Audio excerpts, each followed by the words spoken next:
नमस्कार प्यारे बच्चों, आप लोगों का आपकी अपनी हिंदी क्लास में बहुत बहुत स्वागत और अभिनंदन है। प्यारे बच्चों, हम लोग जो है कमलेश्वर जी के द्वारा लिखित जॉर्ज पंचम की नाक नामक पाठ के द्वितीय भाग का आज अध्ययन करेंगे। अभी तक आपने पढ़ा था कि इंग्लैंड की महारानी एलिजाबेथ द्वितीय मई अपने पति के साथ भारत, पाकिस्तान और नेपाल के दौरे के लिए निकलने वाली हैं। उनके फोटोग्राफर्स, उनके सेक्रेटरी सभी उनके पहुंचने के पहले इन विभिन्न देशों का दौरा करने वाले हैं। चारों तरफ गर्मा गर्मी का माहौल है। शंख अगर इंग्लैंड में बजती है तो उसकी गूंज हिंदुस्तान में सुनाई देती है। और इस तरह से सभी राजनीतिक पार्टियां जो है सभी आपस में बैठ कर के बातें करती हैं। कुछ लोग तो जॉर्ज पंचम की इंडिया गेट के पास जो लाट है और उस लाट से जो नाक गायब हो गई है उस नाक को लगाने के पक्ष में हैं, तो कुछ लोग उसके विपक्ष में हैं। तो कुछ लोग ऐसे भी हैं जो खामोश रह करके इन लोगों को ताकत दे रहे हैं। रानी आए और नाक न हो, एकाएक यह परेशानी बढ़ी। बड़ी सरगर्मी शुरू हुई। देश के खैर ख्वाहों मतलब हित चाहने वाले की एक मीटिंग बुलाई गई और मसला पेश किया गया कि किया क्या जाए। वहां सभी एक मत से इस बात पर सहमत थे कि अगर यह नाक नहीं है तो हमारी भी नाक नहीं रह जाएगी। उच्च स्तर पर मशवरे हुए, दिमाग खरोचे गए और यह तय किया गया कि हर हालत में इस नाक का होना बहुत जरूरी है। यह तय होते ही एक मूर्तिकार को हुक्म दिया गया कि फौरन दिल्ली हाजिर हो। मूर्तिकार यूं तो कलाकार था पर जरा पैसे से लाचार था। आते ही उसने हुक्कामों मतलब अधिकारियों के चेहरे देखे। अजीब परेशानी थी उन चेहरों पर, कुछ लटके हुए, कुछ उदास और कुछ बदहवास मतलब परेशान थे। उनकी हालत देखकर लाचार कलाकार की आंखों में आंसू आ गए। तभी एक आवाज सुनाई दी, मूर्तिकार जॉर्ज पंचम की नाक लगानी है। मूर्तिकार ने सुना और जवाब दिया, लग जाएगी पर। इसके बाद इस पूरे पैराग्राफ में कमलेश्वर जी ने यह बताया है कि रानी भारत देश के दौरे पर आ रही हैं और ऐसी स्थिति में जॉर्ज पंचम की जो लाट है इंडिया गेट के सामने, उस लाट पर उनकी नाक होना जरूरी है। मतलब अगर रानी भारत देश के दौरे पर आ रही हैं तो भारत में जॉर्ज पंचम का सम्मान होना चाहिए। रानी आए और जॉर्ज पंचम का सम्मान न हो तो यह एक बहुत बड़ी परेशानी की, चिंता की बात है। इसलिए देश का हित चाहने वाले नेताओं की एक मीटिंग बुलाई जाती है। उनके सामने इस मसले को रखा जाता है और सभी एक मत से इस बात के लिए सहमत हो जाते हैं कि अगर जॉर्ज पंचम की लाट पर अगर नाक नहीं लगेगी तो हमारी भी नाक नहीं रह जाएगी। इस तरह से उच्च स्तर की मीटिंग होती है। मीटिंग में सभी अपने अपने दिमाग लगाते हैं और अंत में नतीजा यह निकलता है कि जॉर्ज पंचम की नाक उनकी मूर्ति पर लगनी चाहिए। इसके लिए एक मूर्तिकार को आदेश दिया जाता है कि वह तुरंत दिल्ली में हाजिर हो।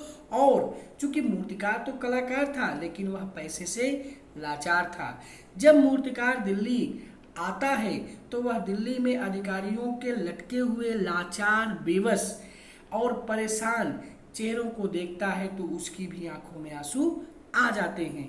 तभी से किसी एक अधिकारी के द्वारा यह आवाज सुनाई देती है कि मूर्तिकार जॉर्ज पंचम की नाक लगानी है। तो इस पर मूर्तिकार कहता है कि जनाब नाक तो लग जाएगी। अगले पैराग्राफ में यह बताया है कि हुक्कामों के चेहरों पर उदासी के बादल छा गए। एक खास कमेटी बनाई गई और उसके जिम्मे यह काम दिया गया कि जैसे भी हो यह काम होना है और इस नाक का दारोमदार आप पर है। आखिरकार मूर्तिकार को फिर बुलाया गया।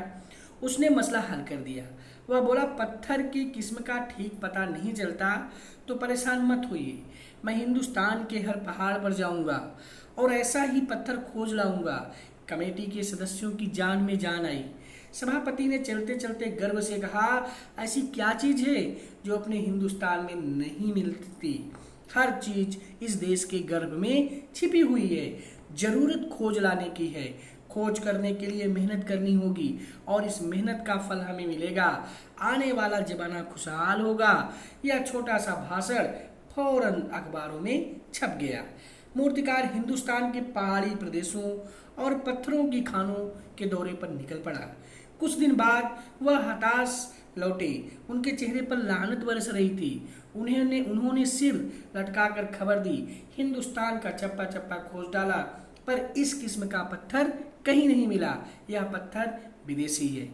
इसके बाद मूर्तिकार कमलेश्वर जी बताते हैं कि इसके बाद मूर्तिकार जो है हुक्मरानों अर्थात अधिकारियों के चेहरे पर उदासी के बादल छा गए और तुरंत एक तत्काल मीटिंग बनाई गई और मीटिंग को जॉर्ज पंचम की मूर्ति पर नाक लगाने का जिम्मा सौंप दिया गया। और ऐसे में मूर्तिकार ने कहा कि कोई बात नहीं है, पत्थर की किस्म का तो ठीक से पता नहीं चलता, लेकिन आप परेशान मत होइए, मैं हिंदुस्तान के हर पहाड़ पर जाऊंगा और जहाँ ऐसा ही पत्थर खोज कर लाऊंगा। कमेटी के सदस्यों ने जब मूर्तिकार की इस तरह की बात सुनी तो उनकी जान में जान आई। सभापति ने चलते चलते गर्व से कहा कि ऐसी क्या चीज है जो अपने हिंदुस्तान में नहीं मिलती? अपने हिंदुस्तान में हर सारी चीजें मिलती हैं, बशर्ते जरूरत है उन्हें खोजने की और मेहनत करने की, क्योंकि मेहनत का फल हमेशा मिलता है और आने वाला जमाना खुशहाल होगा। यह छोटा सा भाषण जैसे ही सभापति ने दिया, दूसरे दिन के अखबारों में यह छप गया। मूर्तिकार हिंदुस्तान के पहाड़ी प्रदेशों, पत्थरों की खानों के दौरे पर निकल गया। लेकिन कुछ दिन बाद वह उदास, निराश, हताश होकर के वापस लौट आया और उसने कहा कि मैंने हिंदुस्तान का चप्पा चप्पा खोज डाला, परंतु इस तरह का पत्थर कहीं भी नहीं मिला। यह पत्थर विदेशी है। अगला पैराग्राफ है। अगले पैराग्राफ में कमलेश्वर जी कहते हैं कि सभापति ने तैस में आकर कहा, लानत है आपकी अक्ल पर। विदेशों की सारी चीजें हम अपना चुके हैं, दिल, दिमाग, तौर तरीके और रहन सहन। जब हिंदुस्तान में बाल डांस तक मिल जाता है तो पत्थर क्यों नहीं मिल सकता? मूर्तिकार चुपचाप खड़ा था। सहसा उसकी आंखों में चमक आ गई। उसने कहा, एक बात मैं कहना चाहूंगा, लेकिन इस शर्त पर कि यह बात अखबार वालों तक ना पहुंचे। सभापति की आंखों में चमक आई। चपरासी को हुक्म हुआ, कमरे के सब दरवाजे बंद कर दिए गए। तब मूर्तिकार ने कहा कि देश में अपने नेताओं की मूर्तियां भी हैं, अगर इजाजत हो, अगर आप लोग ठीक समझें तो मेरा मतलब है तो जिसकी नाक इस लाट पर ठीक बैठे उसे उतार लिया जाए। इस पैराग्राफ में कमलेश्वर जी कहते हैं कि जब मूर्तिकार इस तरह से कहता है कि मैंने चप्पा चप्पा छान मारा लेकिन कहीं भी मुझे जॉर्ज पंचम की लाट पर लगने वाली नाक के किस्म मूर्ति के किस्म का पत्थर नहीं मिला, तो इस पर सभापति गुस्सा आ जाता है और वह गुस्से में आकर कहता है कि लानत है आपकी अक्ल पर। विदेशों की सारी चीजें हम अपना चुके हैं, दिल, दिमाग, तौर तरीके और रहन सहन। जब हिंदुस्तान में बाल डांस तक मिल जाता है तो पत्थर क्यों नहीं मिल सकता है? मूर्तिकार बेचारा चुपचाप खड़ा होकर सुन रहा था। अचानक उसकी आंखों में एक चमक आई।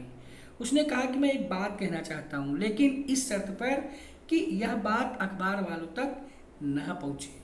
सभापति की आंखों में आशा की उम्मीद जगी। उन्होंने चपरासी को आदेश दिया। कमरे का दरवाजा तुरंत बंद कर दिया गया। मूर्तिकार ने कहा कि अपने देश में बहुत से नेताओं की मूर्तियां हैं, अगर आप इजाजत दें तो मैं उन मूर्तियों के नाक का नाप ला करके इस लाट पर लगा दूं। तो इसके बाद फिर प्यारे बच्चों, यहीं तक आज यह जॉर्ज पंचम के द्वितीय भाग समाप्त होता है। आज के लिए बस इतना ही। धन्यवाद।